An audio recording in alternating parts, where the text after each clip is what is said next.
Ele parecia ser um homem comum. Era dono de padaria, pai de família e respeitado pela vizinhança. Mas à noite, ele escondia um segredo sombrio. Um segredo tão cruel que levou a polícia até o meio da floresta, onde os vestígios de algo horrível estavam enterrados. Eu sou a Mari Reis e vem entender esse caso comigo. Em 12 de setembro de 1982, dois homens estavam caçando em uma área montanhosa lá do Alasca. E isso já era algo totalmente comum para eles. Mas naquela manhã, eles foram até um local mais isolado da região e eles encontraram algo muito estranho lá. Perto das margens do rio Knik, eles viram uma bota parcialmente enterrada. Eles acharam aquilo tudo muito estranho e foram mais perto para conseguirem ver o que tinha ali. E quando eles pegaram a bota nas mãos, eles perceberam que ainda tinha um pé humano lá dentro e os ossos estavam praticamente intactos. Assustados, eles saíram imediatamente da floresta e foram direto para o departamento de polícia da região. Eles informaram para os policiais tudo o que eles tinham visto e também entregaram a localização da onde estava aquela bota. Na manhã seguinte, uma equipe de policiais, peritos e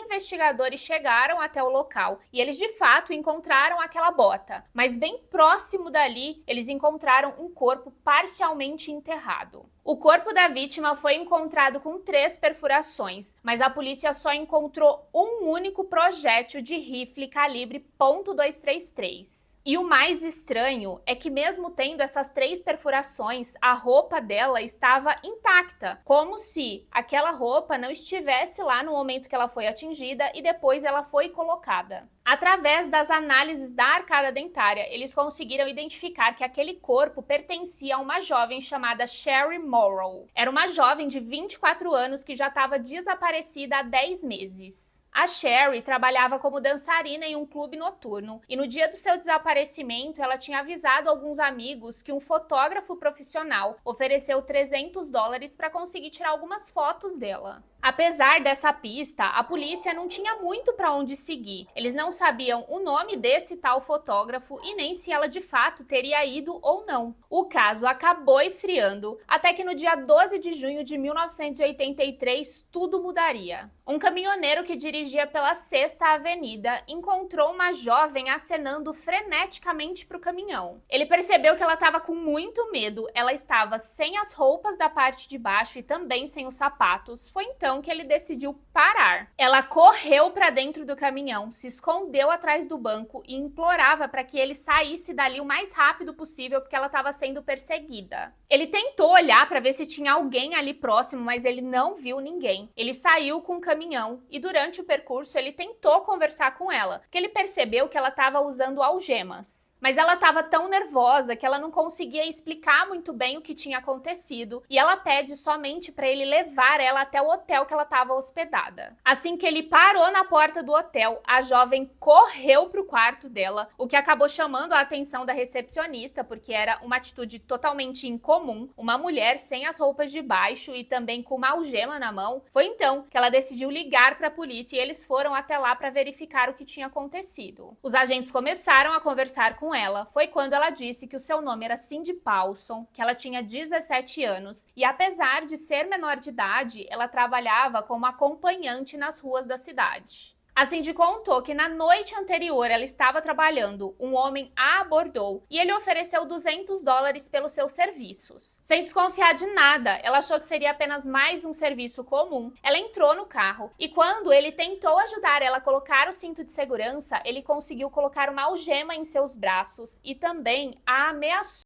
Ele disse que a levaria até a casa dele e que não era para ela fazer nada. E foi exatamente isso que ele fez. Ele começou a dirigir, chegou até uma casa e colocou ela no porão. Lá, ele abusou dela várias vezes e também a agrediu. Depois, ele levou a Cindy para conhecer a sua casa. Eles foram até o andar de cima. Ele começou a mostrar todas as suas coleções de caça. Ele falou o nome dele, ele falou a profissão dele. E é exatamente nesse momento que a Cindy percebe que ela não vai conseguir sair dali viva. Porque se assim fosse, ele não estaria contando tantos detalhes sobre ele. Ele levou ela até o seu carro, colocou a jovem no banco de trás e falou que iria levá-la até um local especial. Ele dirigiu até um aeroporto chamado Anchorage. Enquanto ele carregava o seu avião particular com alguns suprimentos, ela percebeu que aquele era o momento ideal dela fugir. E foi exatamente isso que ela fez. Ela saiu correndo dali em direção a uma floresta. Ele percebeu que a jovem estava fugindo e foi correndo atrás, mas ela conseguiu correr muito mais rápido e chegou até aquela estrada e encontrou o caminhoneiro. Os policiais ficaram chocados com aquela história e queriam levar a Cindy até a delegacia, mas como ela estava com a memória muito fresca de tudo que tinha acontecido, ela pediu para eles irem até aquele aeroporto que ela conseguiria mostrar aquele avião particular para os policiais. Os policiais conseguiram a identificação do dono daquele avião particular e o seu nome era Robert Hansen. Os policiais foram até a casa do Robert, ele atendeu a campainha, ele estava totalmente calmo. E ele falou para os policiais que toda aquela história da Cindy era tudo uma grande mentira. Ele disse que na noite anterior ele estava com alguns amigos, quando a Cindy chegou para oferecer os seus serviços. Ele dispensou a jovem, dizendo que seus serviços eram muito caros. Ela não gostou da situação e provavelmente por isso que ela tinha inventado toda essa história. A polícia foi até os amigos do Robert e eles confirmaram que realmente estavam juntos naquela noite. Então, basicamente, a polícia tinha uma versão contra a outra. E é nesse momento que eles começam a duvidar da Cindy se de fato ela estava falando a verdade. Eles queriam um novo depoimento da Cindy, mas dessa vez usando o polígrafo. Ela recusou isso. Ela disse que não faria porque agora a polícia estava tratando ela como uma culpada e não Robert. Essa recusa aumentou a desconfiança dos policiais de que provavelmente ela não estava contando a verdade, então o caso foi arquivado. No dia 2 de setembro, uma nova vítima seria encontrada. O corpo de uma mulher chamada Paula Golding foi encontrada em situações extremamente semelhantes com aquele primeiro corpo que foi encontrado nas margens do rio. Nesse momento, a polícia já estava desconfiando que eles estavam diante de um serial killer. E como o Robert já tinha um histórico, ele foi considerado um suspeito do caso. É nesse momento que a polícia pede ajuda a um agente do FBI chamado John Douglas. Ele era um dos melhores especialistas de perfis criminológicos na história. Eles entregaram todas as evidências para o John e ele fez um perfil extremamente certeiro. Ele disse que o autor dos crimes era um homem de autoestima baixíssima, ele foi muito rejeitado por mulheres e que provavelmente ele seria um caçador experiente. E mais, provavelmente ele tinha algum problema na fala. Quando o John deu esse parecer, os policiais ficaram em choque, porque era exatamente o perfil do Robert. Mas afinal, quem era o Robert Hansen? Ele nasceu no dia 15 de fevereiro de 1939 no estado do Iowa. A infância dele não foi nada fácil, isso porque o seu pai era um homem extremamente rígido e também muito inflexível. O pai dele era dono de uma padaria e ele forçava o Robert a desde muito novinho trabalhar lá. E além disso, mesmo sendo uma criança destra, o pai dele obrigava ele a escrever com a mão esquerda, e isso fazia com que ele se sentisse muito humilhado. Então, você juntando isso, mais uma criação muito rígida, ele acabou desenvolvendo uma gagueira severa. Ele se tornou um jovem muito tímido, ele tinha problemas de convivência e ele nutria muitos ressentimentos. Na adolescência, a sua autoestima piorou muito, isso porque ele começou a ter um quadro muito grave de espinhas, então seus amigos zombavam muito e ele também não conseguia se aproximar de garotas. A solidão virou uma grande rotina para o Robert e ele começou a nutrir um ódio muito grande por mulheres. Com isso, ele se isolou e começou a praticar a caça, que mais pra frente serviria como algo terrível. Durante a sua adolescência, ele cometeu vários pequenos delitos. Um deles foi incendiar um estacionamento. Então, por esse motivo, ele já tinha uma ficha criminal. Mas a vida dele toma um rumo totalmente diferente quando, em 1967, ele se casa, tem 2 filhos e se muda para a cidade de Anchorage, no Alasca. Lá, ele abre uma padaria que ficou muito conhecida na região. E todo mundo que conhecia o Robert dizia que ele era um homem de família e também muito respeitador. Mas por trás disso, ele escondia um grande monstro.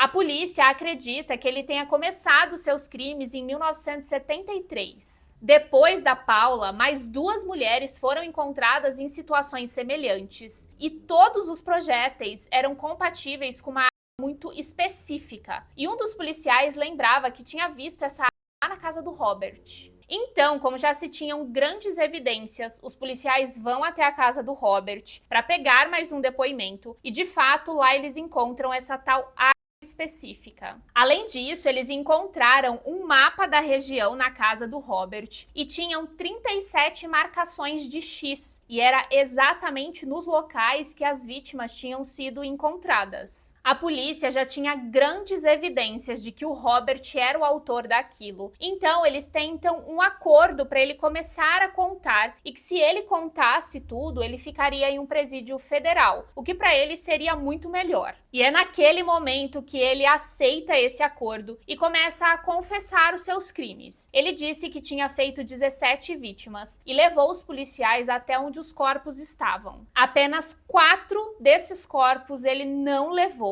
Ninguém sabe o porquê, mas ele se recusou e disse que não levaria. Durante o interrogatório, ele relatou com uma grande frieza como que ele escolhia suas vítimas. Ele sempre escolhia as mulheres mais vulneráveis. Geralmente eram garotas de programa ou dançarinas de boate. Ele dizia que era um fotógrafo profissional e que queria tirar algumas fotos das mulheres. Ele marcava os encontros em locais públicos, justamente para verificar se alguma delas estava acompanhada. Depois disso, levava até o seu carro, fingia que ia ajudar a colocar o cinto de segurança e era nesse momento que ele colocava as algemas nos seus braços. Ele disse que conseguiu ficar tão acostumado com isso, que era uma coisa tão natural, que para ele não tinha a menor dificuldade. Ele usava de ameaça para conseguir controlar as mulheres, ia até a sua casa, deixava elas no porão. Depois ele fazia as mesmas coisas que tinha feito com a Cindy. Ele partia para o aeroporto, pegava o seu avião particular e ia até a sua cabana em um local bem isolado da floresta. Chegando lá, ele abusava